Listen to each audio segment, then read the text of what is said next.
Kesa mambabae ka, pagandahin mo na lang lalo yung asawa mo.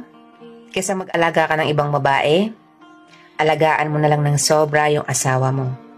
Kesa gumastos ka sa ibang babae, igastos mo na lang yan sa asawa mo at sa mga anak mo. Magiging masaya pa ang pamilya mo at wala ka pang sakit sa ulo. Take note, isipin mo, pag stress si misis mo at may mabigat na problema, pati mga anak nasisigawan at napapalo nang dahil yun sa'yo. Oo, ikaw na asawa niya dahil lahat ng nararamdaman niya na ibubuntong sa mga anak mo. Kaya sisihin mo ang sarili mo, bakit losyang ang asawa mo at bakit hindi nag-aayos ng sarili niya. Iba kasi yung minamahal ka kasi gumaganda talaga ang babae. When you feel love, laging maganda ang aura mo. Ganito kasi yan mga par.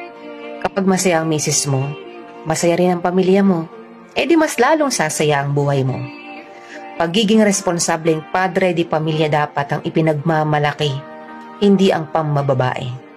Hindi mo ikinagwapo ang pagiging playboy, ekis kayo sa aming mga babae. Di namin kayo may pagmamalaki kung tarantado ang boyfriend or ang asawa namin.